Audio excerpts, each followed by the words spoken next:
Ketika kelaparan timbul di negeri itu, pergilah Abram ke Mesir untuk tinggal di situ sebagai orang asing, sebab hebat kelaparan di negeri itu. Pada waktu ia akan masuk ke Mesir, berkatalah ia kepada Sarai istrinya, "Memang aku tahu bahwa engkau adalah seorang perempuan yang cantik parasnya. Apabila orang Mesir melihat engkau, mereka akan berkata, 'Itu istrinya.' Jadi mereka akan membunuh aku dan membiarkan engkau hidup. Katakanlah bahwa engkau adikku, supaya aku diperlakukan mereka dengan baik karena engkau, dan aku dibiarkan hidup oleh sebab engkau." Sesudah Abram masuk ke Mesir, orang Mesir itu melihat bahwa perempuan itu sangat cantik. Dan ketika punggawa-punggawa Firaun melihat Sarai, mereka memuji-mujinya di hadapan Firaun, sehingga perempuan itu dibawa ke istananya. Firaun menyambut Abram dengan baik-baik karena ia mengingini perempuan itu. Dan Abram mendapat kambing, domba, lembu, sapi, keledai jantan, budak laki-laki dan perempuan, keledai betina dan unta. Tetapi Tuhan menimpakan tulah yang hebat kepada Firaun. Demikian juga kepada seisi istananya karena Sarai, istri Abram itu. Lalu Firaun memanggil Abram serta berkata, "Apakah yang kau perbuat ini terhadap aku? Mengapa tidak kau beritahukan bahwa ia istrimu? Mengapa engkau katakan dia adikku, sehingga aku mengambilnya menjadi istriku? Sekarang, inilah istrimu. Ambillah dan pergilah." Lalu Firaun memerintahkan beberapa orang untuk mengantarkan Abram pergi bersama-sama dengan istrinya dan segala kepunyaannya.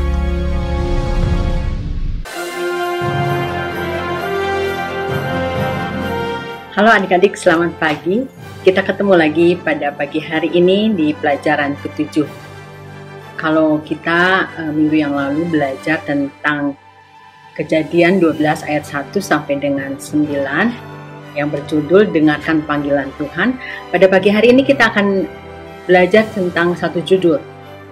Judulnya adalah Jangan Menyimpang, yaitu dari Kejadian 12 ayat 10 sampai dengan 20. Tapi sebelumnya kita akan berdoa terlebih dahulu. Bapa di surga, kami bersyukur kepadamu pada pagi hari ini. Kalau Tuhan sudah menyiapkan kami untuk belajar tentang firman Tuhan. Kami mau belajar tentang Abram Tuhan, bagaimana kehidupan dia, bagaimana Tuhan bentuk dia. Dan biarlah kiranya ini menjadi contoh dan teladan bagi kami. Tolong buka hati kami Tuhan, biarlah kami bisa mendengarkan dengan baik, sehingga pelajaran pada pagi hari ini mendidik kami, memberikan berkat bagi kami. Terima kasih Tuhan Yesus, di dalam nama Yesus Kristus kami berdoa. Amin. Nah adik-adik, pelajarannya itu jangan menyimpang ya. Kalau adik-adik baca di dalam buku pelajaran itu, maka ada satu contoh yang sangat luar biasa. Contohnya mengenai seorang prajurit. Bagaimana seorang prajurit yang baik? Ya, seorang prajurit yang baik adalah seorang prajurit yang tentunya dia itu badannya kuat, dia itu di sini kata-katanya pemberani, tidak terkalahkan, lalu dia juga gigih, dia tekun, dia pintar menyusun strategi perang dan menguasai jenis-jenis senjata.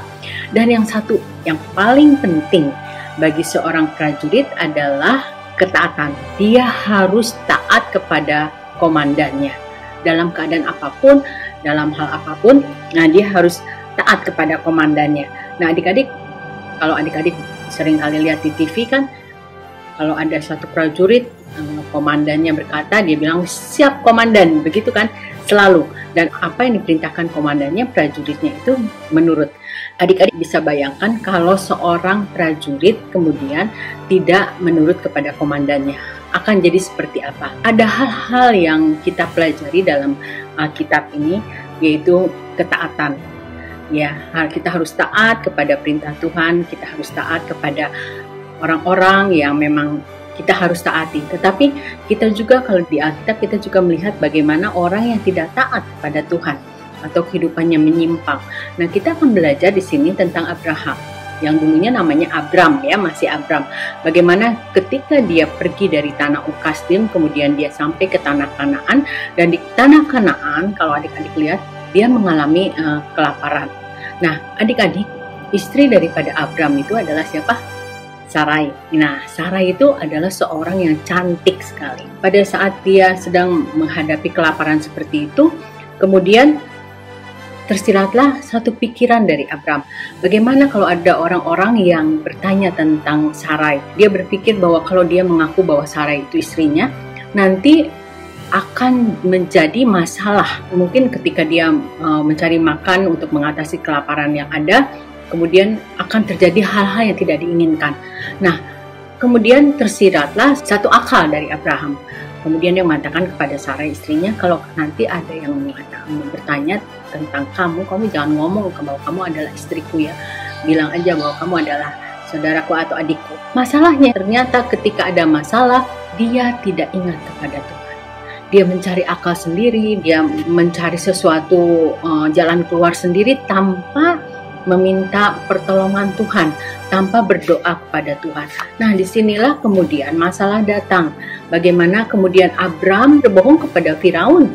Kebohongan itu menjadi masalah bukan saja bagi Abram, tapi bagi orang yang dibohongi, bagi Firaun, dan juga tentunya kita berdosa terhadap Allah. Nah, adik-adik, kebohongan itu akan menjadi masalah bukan saja bagi kita, tapi juga dosa terhadap Allah dan juga dosa terhadap orang yang kita bohongi. Nah, adik-adik, dari pelajaran pada pagi hari ini, betapa bohong itu menjadi satu malapetaka bagi kehidupan kita. Ya, sebelum kita masuk pada kesimpulan, kita akan dengarkan dulu ya, Pastor Alex akan memaparkan lebih lanjut mengenai pelajaran ini. Silakan, Pastor. Shalom Bapak Ibu Saudara-saudari yang sangat dikasihi oleh Tuhan Yesus. Nas renungan kita kali ini adalah dari Kejadian 12 ayat 10 sampai 20. Tema yang akan kita renungkan adalah menyimpang dari kehendak Tuhan. Dari Kejadian 12 ayat 4, lalu pergilah Abram seperti yang difirmankan Tuhan kepadanya, dan Lot pun ikut bersama-sama dengan dia. Abram berumur 75 tahun ketika ia berangkat dari Haran. Dan juga dari ayat-ayat sebelum itu kita mengetahui bahwa Abram adalah seseorang yang sangat dikasihi oleh Tuhan. Saat Tuhan memanggil Abram untuk meninggalkan negerinya dan meninggalkan sanak saudaranya, Abram mematuhi panggilan Tuhan itu. Di nas yang kita renungkan kali ini, kita akan melihat bagaimana bahkan seorang Abram pun, seseorang yang sangat dikasihi Tuhan, seseorang yang sangat sayang pada Tuhan, menyimpang dari kehendak Tuhan. Kita akan melihat penyimpangan itu, kita akan melihat bagaimana Tuhan bereaksi atas penyimpangan itu, kita akan melihat bagaimana Tuhan tetap mengasihi Abram. Pertama, penyimpangan dapat terjadi pada saat seseorang anak Tuhan menjadi bergantung pada dirinya sendiri. Kejadian 12 ayat 10. Ketika kelaparan timbul di negeri itu, pergilah Abram ke Mesir untuk tinggal di situ sebagai orang asing, sebab hebat kelaparan di negeri itu. Tuhan merancang perjalanan Terah yang kemudian dilanjutkan oleh Abram atas panggilan Tuhan dan keluarganya dari Ur Kasdim ke tanah Kanaan melalui Haran. Ketika Abram dan keluarganya tiba di tanah Kanaan, mereka dihadapkan pada kelaparan yang sedang berkecamuk di tanah Kanaan itu. Pada saat Tuhan memanggil Abram, Tuhan berjanji akan memberkati Abram dan keluarganya. Namun pada saat Abram tiba di tanah Kanaan dan menghadapi kelaparan itu, Abram yang saat itu dikuasai oleh kekhawatirannya, dia khawatir tidak akan sanggup menghidupi keluarganya, menjadi bergantung pada dirinya sendiri. Dia melihat di Mesir tidak ada bahaya kelaparan itu. Berdasarkan pertimbangan otaknya, dia mengajak keluarganya pergi ke Mesir. Padahal Tuhan menghendaki dia dan keluarganya berada di tanah Kanaan. Kita melihat di sini secara tersurat maupun tersirat, pada saat Abram bergantung pada dirinya sendiri, tidak lagi bergantung pada Tuhan, maka Abram menyimpang dari kehendak Tuhan. Kedua, penyimpangan dari kehendak Tuhan dapat pula terjadi pada saat hubungan seorang anak Tuhan dengan Tuhan menjadi buruk. Di Kejadian 12 ayat 7 dan ayat 8, kita mengetahui bahwa dalam perjalanan ke tanah Kanaan, bahkan setelah mencapai tanah Kanaan, Abram selalu mendirikan mezbah bagi Tuhan. Abram memanggil nama Tuhan. Abram menyembah Tuhan. Namun pada saat Abram masuk ke Mesir, dia tidak mendirikan mezbah bagi Tuhan. Dia tidak memanggil nama Tuhan. Hal ini menunjukkan hubungan yang tidak baik antara Abram dengan Tuhan pada saat itu. Jadi hubungan antara anak Tuhan dengan Tuhan yang tidak baik dapat menyebabkan penyimpangan dari kehendak Tuhan oleh anak Tuhan. Selanjutnya, penyimpangan terhadap kehendak Tuhan dapat terjadi pada saat anak Tuhan sedang mengalami ketakutan. Takut pada manusia, takut pada keadaan. Di Kejadian 12 ayat 12, Abram takut pada orang Mesir. Di ayat 15, Abram takut pada punggawa-punggawa Fir'aun. Abram takut pada Fir'aun, takut pada manusia. Tadi di ayat 10, Abram takut pada keadaan, yaitu kelaparan yang terjadi di tanah Kanaan. Pada saat anak Tuhan takut pada manusia, takut pada kenyataan, penyimpangan terhadap kehendak Tuhan dapat terjadi. Selanjutnya, penyimpangan terhadap kehendak Tuhan dapat terjadi pada saat seorang anak Tuhan mementingkan dirinya sendiri. Kejadian 12 ayat 13, katakanlah bahwa engkau adikku, supaya aku diperlakukan mereka dengan baik karena engkau, dan aku dibiarkan hidup oleh sebab engkau. Abram mementingkan dirinya sendiri, supaya dia diperlakukan dengan baik, supaya dia dibiarkan hidup. Hal mementingkan diri sendiri ini dapat menyebabkan penyimpangan dari kehendak Tuhan oleh anak Tuhan. Bapak, Ibu, saudara-saudari yang sangat dikasihi oleh Tuhan Yesus, Alkitab dengan jelas menyatakan bahwa penyimpangan dari kehendak Tuhan mendukakan Tuhan. Tuhan tidak pernah berkenan atas penyimpangan yang dilakukan oleh anak-anaknya sendiri sekalipun. Yang dalam konteks kita adalah Abram, yang pada hari ini adalah kita-kita semua, anak-anak Tuhan. Tuhan tidak berkenan atas penyimpangan dari kehendak Tuhan, dari firman Tuhan. Penyimpangan itu dianggap Tuhan sebagai dosa, dan Tuhan selalu menghukum dosa. Sebelum kita memasuki pembicaraan berikut, saya ingin kita semua memahami dengan jelas bahwa penyimpangan dari kehendak Tuhan, penyimpangan dari firman Tuhan, ada hukumannya. Dan penyimpangan dari kehendak Tuhan itu adalah dosa. Dengan itu saya katakan, mari kita kembali ke nas yang sedang kita renungkan. Di dalam nas yang kita sedang renungkan ini, firman Tuhan tidak sedang membicarakan hukuman atas dosa Abram. Namun sebaliknya, di dalam nas yang sedang kita bicarakan ini, firman Tuhan secara tersurat dan tersirat membicarakan bagaimana Tuhan tetap mengasihi Abram, tetap mengasihi anaknya ini. Meskipun dia melakukan dosa, meskipun dia menyimpang dari kehendak Tuhan. Di Kejadian 12 ayat 16, kita melihat Firaun menyambut Abram dengan baik-baik. Kita juga melihat Abram memperoleh berkat yang begitu banyak.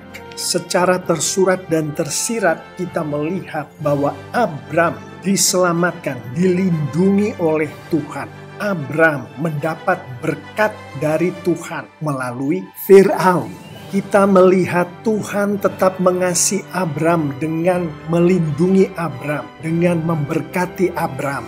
Di ayat 17 kita mengetahui bahwa Tuhan menimpakan tulah yang hebat kepada Firaun dan seisi istananya untuk melindungi Sarai, istri Abram. Kita melihat Tuhan tetap mengasihi Abram dengan melindungi istrinya.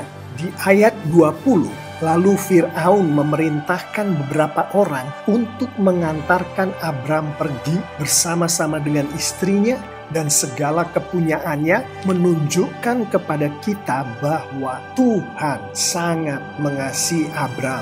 Dia dan istrinya diselamatkan, dia dan istrinya diberkati. Tuhan mempergunakan Firaun untuk mengawal Abram, istrinya, dan seluruh harta miliknya. Demikianlah renungan firman Tuhan kali ini. Mari kita belajar akan apa yang Tuhan inginkan kita sebagai anak-anaknya mengetahui dari firman Tuhan ini.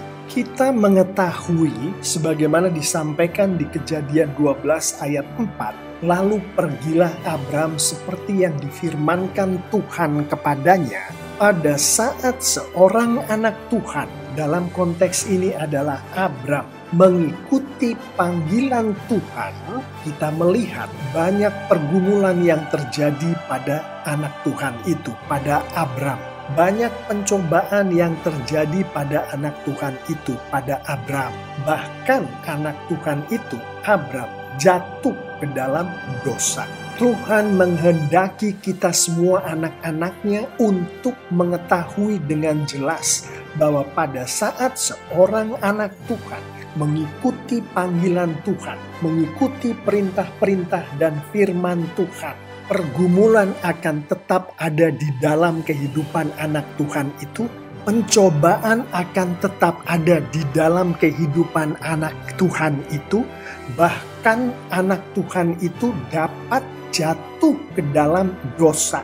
Jangan salah, dari renungan kita kali ini, kita tahu bahwa Tuhan akan menghukum dosa. Namun dalam konteks nas ini, dengan jelas Tuhan menunjukkan bahwa Tuhan akan tetap mengasihi anaknya yang memenuhi panggilan darinya. Sebagaimana yang Tuhan lakukan pada anaknya Abram, Tuhan tetap menyertai Abram. Tuhan tetap melindungi Abram. Tuhan tetap memberkati Abram. Bapak, Ibu, Saudara-saudari yang sangat dikasihi oleh Tuhan Yesus, mari kita tutup renungan ini dengan beberapa penerapan.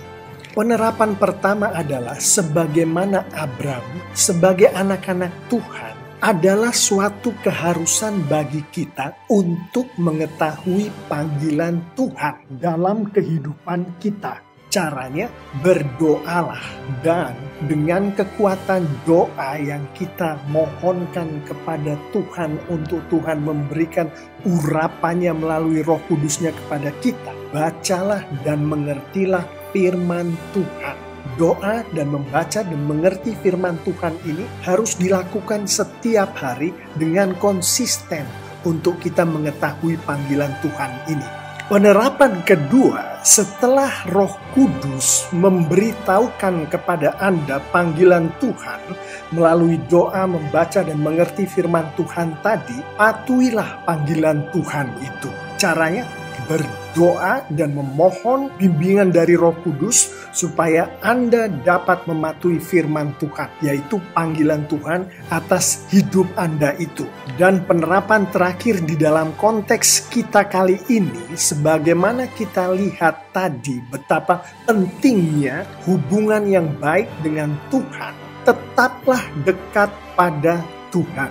Berdoa, dan bertobatlah apabila ada dosa yang dilakukan pada saat kita memenuhi panggilan Tuhan di dalam kehidupan kita itu. Sebagaimana kita belajar dari Abram, pergumulan, pencobaan akan selalu terjadi. Anak-anak Tuhan bisa tetap jatuh di dalam dosa. Pada saat jatuh di dalam dosa, berdoa dan bertobatlah. Dengan kita mengikuti firman Tuhan dan penerapannya yang baru kita renungkan bersama kali ini, Bapak Ibu Saudara-saudari yang sangat dikasihi oleh Tuhan Yesus, saya mengimani Tuhan kita dipermuliakan. Dan pada saat Tuhan kita dipermuliakan, Alkitab menunjukkan Tuhan akan memberkati anak-anaknya yang memuliakan Tuhan dengan luar biasa. Amin. Adik-adik sekalian, lebih jelas ya dengan apa yang dipaparkan oleh Pastor Alex. Nah, kesimpulannya adalah begini. Ketakutan dan kekhawatiran itu akan membawa kepada hidup yang menyimpang dari kebenaran firman Allah. Betul manusia itu kadang takut, betul manusia itu khawatir. Tetapi yang paling penting adalah bagaimana kita menyikapi khawatir dan takut itu, yaitu dengan berdoa, minta petunjuk Tuhan. Jangan mencari jalan sendiri tanpa meminta petunjuk Tuhan. Nah, di saat ada masalah, kita datang kepada Tuhan menandakan bahwa kita itu mengandalkan Tuhan. Nah, kemudian ketiga adalah kebohongan yang terjadi adalah di saat seseorang tidak bisa menjinakkan lidahnya dengan kuasa Kristus. Artinya, kebohongan itu akan menjadi satu kebohongan yang lain. Kita tahu bahwa lidah ini kemudian tidak bisa kita kuasai lagi. Oleh karena itu, akhirnya hiduplah taat seperti yang Tuhan perintahkan. Ya, taat seperti prajurit itu kepada komandan.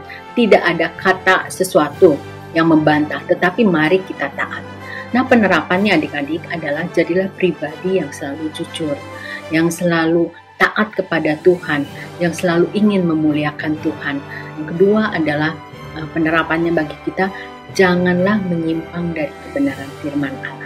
Tetapi mari menyatakan kesediaan kita untuk hidup taat. Walaupun mungkin banyak godaan, walaupun mungkin banyak rintangan, tetapi taat saja kepada Allah. Maka Allah akan menolong kita. Saya percaya itu. Nah, adik-adik, pelajaran pada pagi hari ini, ayat hafalannya itu diambil dari kitab Kejadian 12 ayat 17 yang mengatakan, tetapi Tuhan menimpakan tulah yang hebat kepada Firaun.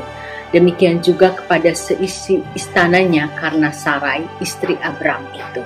Ya, adik-adik, demikian pelajaran pada pagi hari ini. Oke, dan saya ingatkan, kalau adik-adik ingin memberikan persembahan, silakan kepada ini nomor rekeningnya. Ingat ya, ini nomor rekeningnya. Oke, adik-adik, sampai di sini pelajaran kita pada pagi hari ini. Kiranya adik-adik terus diberkati Tuhan, kiranya adik-adik dapat melakukan kebenaran firman Tuhan ini dan Tuhan memberkati. Sebelumnya kita akan berdoa mengakhiri pelajaran kita minggu ini. Tuhan Yesus, terima kasih karena Tuhan menolong kami untuk mengerti bagaimana kami hidup taat kepada Tuhan. Tuhan, bukan hal yang mudah ketika kami mau taat kepada Tuhan. Tapi ketika kami mau melakukan itu, Tuhan akan tolong kami. Tuhan akan memberikan kekuatan pada kami melalui Roh Kudus-Mu sehingga kami bisa melakukan kebenaran firman Tuhan itu. Terima kasih untuk pelajaran minggu ini Tuhan. Kami jelas, kami tahu apa yang harus kami lakukan. Dan terpujilah nama-Mu Tuhan untuk sekarang dan selamanya. Di dalam nama Yesus Kristus kami berdoa. Amin. Selamat pagi, sampai jumpa minggu depan.